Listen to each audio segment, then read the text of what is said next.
तो मूवी की शुरुआत होती है 3 बच्चों को दिखाते हुए जिनके नाम होते हैं वाती, रजत और कार्ता, जो कि फील्ड्स में खेल रहे थे और शाम हो गई थी। अब तभी वाती उन सभी से घर चलने का बोलती है क्योंकि इस शाम के वक्त घर से बाहर निकलने के लिए गांव वालों ने मना किया था क्योंकि उस वक्त ईविल सब जगह पर घूमता है। लेकिन वो दोनों वाती की बात नहीं सुनते और वहीं खेलते रहते हैं। अब खेलते खेलते कार्ता की स्टिक वुड्स के अंदर एक गड्ढे के अंदर चली जाती है जिसको हम लेयर भी कहते हैं, और वो स्टिक को उठाने जाता है तो गड्ढे के अंदर से कोई हाथ उसको पकड़ लेता है जिससे वो बहुत डर जाता है और अपना हाथ बाहर निकालने की कोशिश करने लगता है। वहीं पर कोई ईविल वॉइस वाती को अपने पास बुलाने लगती है और वो वुड्स तक जाती है जहाँ पर कोई चीज उसे अपने साथ खींचकर कहीं पर ले जाने लगती है और वो हेल्प के लिए चिल्लाती है तो रजत भी उसको बचाने उसको ढूंढने लगता है। अब कार्ता अपना हाथ खींचकर बाहर निकाल लेता है और उसके हाथ की एक फिंगर कट गई थी जिससे वो बहुत ज्यादा डर जाता है और पेन से रोने लगता है, जिसके साथ ही ये सीन यहीं पर शिफ्ट हो जाता है। अब कहानी जाती है 30 साल आगे और हम 2 बच्चों को जिनका नाम समन और आदि होता है वो स्कूल के लिए लेट हो चुके थे और वो भागकर स्कूल की तरफ जा रहे होते हैं, जिनको रास्ते में कार्ता भी मिलता है जो कि अब पागल सा हो चुका है और जंगल में अकेला रहता है, भटकता रहता है। अब वो दोनों स्कूल पहुंचते हैं जहाँ पर उनकी टीचर मिस वॉरो उन पर काफी गुस्सा करती है कि वो लोग रोज की तरह लेट आते हैं और अब क्लास के बाद उनको पनिशमेंट भी मिलेगी।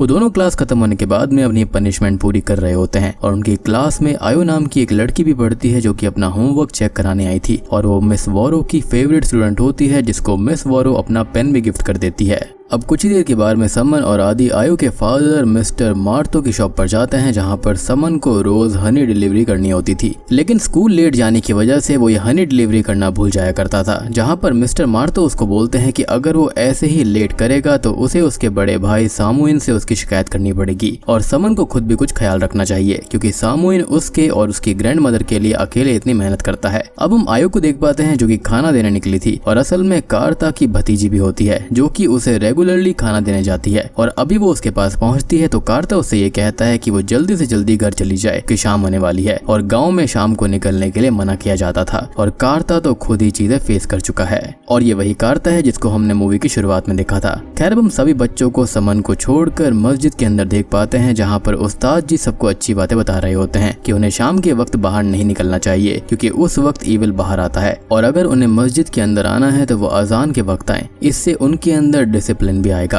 खैर तभी हम समन को देखते हैं जो कि घर पर था और उसकी ग्रैंड मदर पैरालाइज्ड होती है जो कि बोल नहीं सकती थी, ना ही उठ बैठ सकती थी। अब तभी उसका भाई सामुइन घर पर आता है जो कि हनी ना डिलीवर होने पर उस पर काफी गुस्सा करता है, उसको चांटा मारता है और ये कहता है कि अगर उसने अब भी डिलीवरी नहीं दी तो वो उसको छोड़ेगा नहीं। और तभी वो काम करने के लिए शहर की तरफ निकल पड़ता है जहाँ पर वो कुछ ही दिन में वापस आने वाला था। अब समन को घर के अंदर कोई ईविल शैडो दिखाई देती है लेकिन सडनली वो गायब हो जाती है जिससे उसको लगता है कि शायद से उसका वहम होगा। अब समन अगले दिन 2 हनी की बोतल्स को लेकर स्कूल जाता है ताकि एक साथ वो 2 डिलीवरी कर पाए, लेकिन वो आज भी स्कूल लेट आया था जिस वजह से मिस वॉरो उस पर फिर से गुस्सा करने लगती हैं और उसे और आदि को पनिशमेंट दे देती हैं। अब शाम को पनिशमेंट खत्म होने के बाद में वो लोग वहाँ से निकलते हैं और उन्हें कोई प्ले देखने जाना था तो वो एक वैन से जाने लगते हैं। खैर तभी हम कार्ता को देख पाते हैं जो कि जंगल के अंदर लकड़ियां उठा रहा होता है कि तभी उसे कुछ अजीब सा फील होता है। वो आसमान को देखता है जो कि लाल हो गया था और अजीब सी हवा चल रही थी और ऐसा अनुभव उसने आज से 30 साल पहले किया था, यानी कि जब वो शुरुआत वाला हादसा हुआ था। समन और आदि यहाँ पर अब प्ले देखने जा रहे होते हैं और मिस वॉरो के बारे में वो बात करने लगते हैं कि वो कितनी बुरी हैं, गुस्सा करती हैं और ये बुराई करते हुए समन ये बोल देता है कि अच्छा हो जाए कि वो मर जाएं और वैन ड्राइवर तभी उस पर गुस्सा करता है कि उसे ऐसी बातें नहीं बोलनी चाहिए। खैर तभी हम मिस वॉरो को देख पाते हैं जो कि अपने घर पर आती हैं और उसके घर पर उसे कुछ अजीब सा फील होता है जिसके साथ ही एक ओल्ड लेडी जैसा मॉन्स्टर उसको हॉन्ट करता है और उसको पजेस करके खत्म कर देता है, यानी कि समन की इच्छा यहाँ पर पूरी हो गई थी। अब गाँव में सबको ये पता चलता है कि मिस वॉरो नहीं रही, हालांकि सबको सच नहीं पता था और उनको लगता है कि ये कोई हादसा था। खैर अब जब उस वैन ड्राइवर को ये बात पता चलती है तो वो गांव वापस आता है। समन यहाँ पर थोड़ा सा परेशान था एज उसने उनके ही सामने मरने की बात कह दी थी। इनफैक्ट आदि यहाँ पर ये बात भी बोलता है कि कहीं उसके कहने से तो ये सब नहीं हो गया, जिस पर समन कहता है कि ऐसा कुछ नहीं हो सकता, बोलने से बातें सच नहीं होती हैं। अब अगले दिन में मिस वॉरो का फ्यूनरल किया जाता है और तभी हम देख पाते हैं कि समन को मिस वॉरो का गोस्ट हॉन्ट करता है जिससे डर कर वो घर आ जाता है। अब घर पर उसे वही ओल्ड लेडी मॉन्स्टर दिखाई देती है जो कि उसे हॉन्ट करती है और फाइनली उसको पजेस कर लेती है। अब तभी हम गांव के चीफ दल रहीम, मार्तो, सिक्योरिटी अमीन और आयु को देख पाते हैं जो कि नई टीचर निंगशे को पिकअप करने आए थे। दल रहीम पूछता है कि उन्हें दिन में आना था, आते आते इतनी लेट कैसे हो गया, जिस पर वो बताती है कि वो गलती से रास्ता भटककर दूसरे गांव में पहुंच गई थी और अब जाकर यहाँ पर पहुंची हैं। दल रहीम उन्हें सबसे इंट्रोड्यूस कराता है और हम कार्ता को देखते हैं जो कि छुपकर उन सभी को देख रहा होता है और वो थोड़ा परेशान भी था। जिसके बाद समन स्कूल नहीं जाता, अकेला आदि ही स्कूल आता है जो कि लेट भी हो गया था, लेकिन मिस निंगशे बहुत ही अच्छी होती है जो कि उस पर जरा भी गुस्सा नहीं करती। दूसरी तरफ हम सामुइन को देख पाते हैं जो कि मार्तो की शॉप पर हनी के पैसे लेने जाता है, जहां पर उसको पता चलता है कि समन ने हनी डिलीवरी की ही नहीं और अब वो गुस्से में घर जाता है और उस पर गुस्सा करते हुए उसे पीटने लगता है। लेकिन समन तो यहाँ पर अभी भी पजेस्ड हालत में था, तो वो कहता है कि वो मर जाए और तभी वो ओल्ड लेडी मॉन्स्टर सामुइन को हॉन्ट करती है और समन अपने ही भाई को स्टैब करके उनको जान से मार देता है। और अब वो पूरी तरह से ईविल हो गया था जो कि बाहर जाकर दल रहीम के घर की सारी मुर्गियों को मारकर उनका खून हनी बॉटल्स में भरकर मार्तो को दे आता है, जिससे वो भी डर जाता है और परेशान होता है और समन वहां से भाग पड़ता है। खैर अब स्कूल में आयु और आदि को दिखाया जाता है, जहां पर आयु को बार बार मिस वॉरो की स्पिरिट और उनका गोश्त दिखाई दे रहा था जो कि बार बार समन का नाम लेती हैं। अब आयु घर पर जाती है जहां पर उसके पिता दल रहीम के साथ बैठे हुए थे और वो समन के बारे में ही बात कर रहे थे कि उसने यहाँ पर खून दिया है। और तभी दल रहीम कहते हैं कि मुर्गियां भी उसने ही मारी होंगी और ये सारा काम उसका ही है। तभी वो सब लोग समन के घर पर जाते हैं और पीछे पीछे आदि और आयु भी निकल गए थे। समन के घर में सबको उसके भाई की डेड बॉडी मिलती है, जिससे वो लोग बहुत ज्यादा परेशान हो जाते हैं। और अब आदि और आयु समन को भी ढूंढ लेते हैं जो कि अजीब तरह से स्माइल करते हुए रिवर साइड खड़ा हुआ था। वो सभी लोग उसे दल रहीम के घर पर ले जाते हैं जहाँ पर वो कुछ भी नहीं बोल रहा था। वो यहाँ पर एक अजीब तरह से हमिंग साउंड किए जा रहा था। तभी वहाँ पर मिस निंगशे आती हैं जो कि कहती है कि वो उससे बात करने की कोशिश करेंगी, शायद वो कुछ बोल दे। लेकिन वो अंदर जाती है और थोड़ी ही देर में बाहर आ जाती है और कहती है कि उसने कुछ भी नहीं कहा, सिर्फ हमिंग साउंड किए जा रहा है। अब दूर से कार्ता भी छुपकर ये सब देख रहा था और वो काफी ज्यादा परेशान था। अगले सीन में समन को सामुइन और मिस वॉरो के गोस्ट दिखाई देते हैं जो कि उससे कहते हैं कि चले जाओ और अब वो खुद को हैंग करके खत्म कर लेता है। अब समन के मरने से आदि और आयु बहुत ही ज्यादा दुखी थे और मिस निंगशे उन दोनों को संभालती है और समझाती है।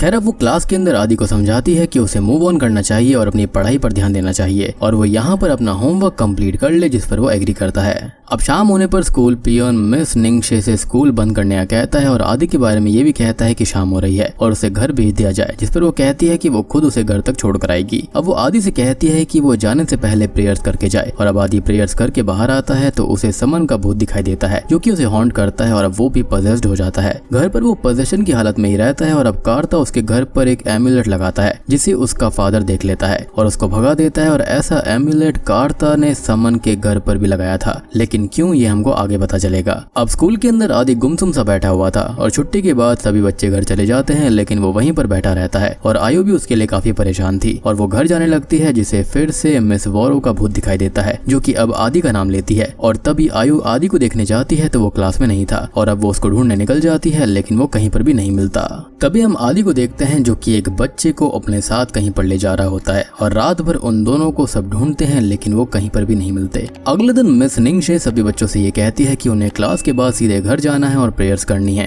ताकि आदि और वो बच्चा बॉन्धन मिल जाए। अब छुट्टी के बाद आयु निंगशे के पास में आती है और उसे सेम कार्ता जैसा एम्यूलेट देने लगती है, जिसको मिस निंगशे नहीं लेती और नीचे फेंक देती है और पूछती है कि ये क्या है, जिस पर आयु कहती है कि ये एम्यूलेट है और उन्हें प्रोटेक्ट करने के लिए है ताकि इविल स्पिरिट्स उनसे दूर रहें। लेकिन मिस निंगशे ये कहती है कि वो इन सब चीजों में नहीं मानती और ना ही आयु माने, जिसके बाद में वो वहां से चली जाती हैं। तभी हम शाम को दल रहीम और उस्ताद जी को देखते हैं जो कि मस्जिद आए हुए थे और यहाँ पर उन्हें बाहर बॉन्धन की लाश मिलती है और दूसरी ओर मार्थो को उसके घर पर समन की लाश मिल जाती है जो कि पहले ही बैरी हो चुकी थी, लेकिन किसी ने उसे यहाँ पर लाकर रख दिया था, जिससे वो बहुत परेशान हो जाते हैं। अब हम आयु को देख पाते हैं जिसे रास्ते में आदि मिलता है जिसने एक डॉग को बुरी तरह मार रखा था और अब वो उसे मारने उसके पीछे भागता है और वो उससे बचकर भागती है, जिसे दल रहीम की वाइफ अपने घर के अंदर बुलाकर छुपा लेती है। लेकिन वो घर के पीछे के डोर से अंदर आकर आयु पर अटैक करने ही वाला होता है, लेकिन तब तक अमीन आकर उसके सर पर वार करके उसे बेहोश कर देता है। कुछ देर में वहां पर उस्ताद जी और बाकी लोग आ जाते हैं और अब उस्ताद जी दुआएं करके उसको ठीक करने की कोशिश करते हैं और वो वॉमिट करके ठीक भी हो जाता है, जो कि बहुत ज्यादा डरा हुआ था। और हम कार्ता को देखते हैं जो कि एम्यूलेट पे एम्यूलेट बनाया जा रहा था। अब सब लोग आदि के बारे में बात करने लगते हैं कि उसे हुआ क्या, और अमीन बताता है कि उसने बॉन्धन को देखा था जिसने कहा था कि आदि उसे ग्रेवयार्ड ले गया था, जहाँ से उसने समन की बॉडी को निकाल कर उसे मार्थो के घर पर रखा और उस डॉग को भी मार दिया। अब आदि के फादर बताते हैं कि उसने कार्ता को एम्यूलेट लगाते हुए देखा था और उसने ही कुछ न कुछ किया होगा और सभी बात करने लगते हैं कि उसी ने इविल चीजें करी हैं और वो उसके घर जाकर उसे बहुत मारते पीटते हैं।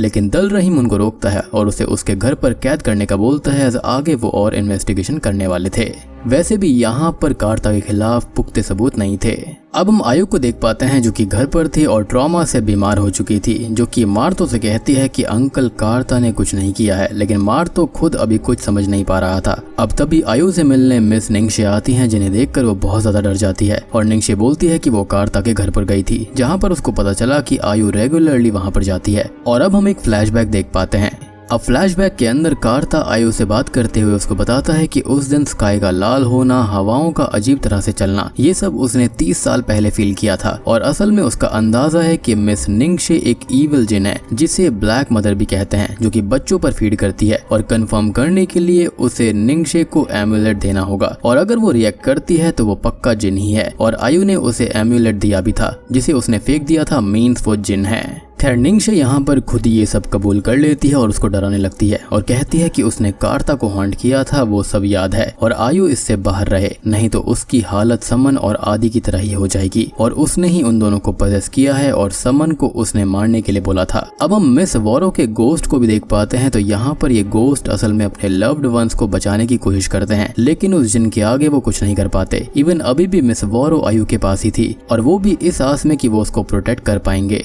लेकिन यहाँ पर वो जिन इतनी पावरफुल होती है कि उस पर एम्यूलेट का भी कोई असर नहीं हो रहा था। अब आयु यहाँ पर समझ चुकी थी कि आदि की जान खतरे में है और वो दल रहीम के घर से कार्ता को फ्री करने जाती है, जो कि बहुत ज्यादा डरा हुआ था। और तो अब उसे प्रेयर्स, अजान से भी डर लगने लगा था। लेकिन आयु उसे समझाती है कि उसे अल्लाह से नहीं डरना चाहिए, वो उनके साथ हैं, अजान से नहीं डरना है और वो उसकी हेल्प करेगी और उन्हें आदि को बचाना ही होगा। अब वो आयु को आदि को बचाने के लिए भेजता है और खुद निंगशे के घर पर जाता है। यहाँ पर निंगशे उसे अपने ट्रू फॉर्म में दिखाई देती है और वो उसको वाती का रूप लेकर हॉन्ट करती है, अपनी बातों से उसको डराने लगती है। यानी कि 30 साल पहले जो कुछ भी किया था इसी ईविल जिन ने किया था और जिस ईविल की बात हुआ करती थी वो यही थी। और एक रीजन यहाँ पर और ये भी है कि निंगशे रात में ही क्यों आई थी, क्योंकि असल में वो जिन थी। खैर तभी हम कार्ता का आखिरी फ्लैशबैक देखते हैं, जहाँ पर वो उस दिन सबको मिल गया था। रजत को इस जिन ने मार डाला था और वाती को भी पदस करके उसकी बॉडी पर फीड किया, फिर उसको भी जान से मार दिया और उसने ये रूप वाती का ही लिया था। खैर अब कार्ता वहाँ से भागता है और उस जिन के लेयर को जलाने लगता है, यानी कि जहाँ पर वो रहा करती थी। और आयु आदि को ढूंढ लेती है जिसे जिन अपने साथ ले जाने वाली थी। लेकिन अब तक सुबह भी होने वाली होती है और कार्ता जो कि अब तक अजान से डरता था वो अजान करने लगता है और अब वो जिन कमजोर होकर वहाँ से चली जाती है और आदि बच जाता है। अब मूवी के एंडिंग सीन में हम एक दूसरे गाँव के दूसरे बच्चे को देख पाते हैं जिसे वो जिन अपने पास बुलाकर पजेस करने लगती है, यानी कि वो मारी नहीं गई थी, खाली दूर चली गई थी।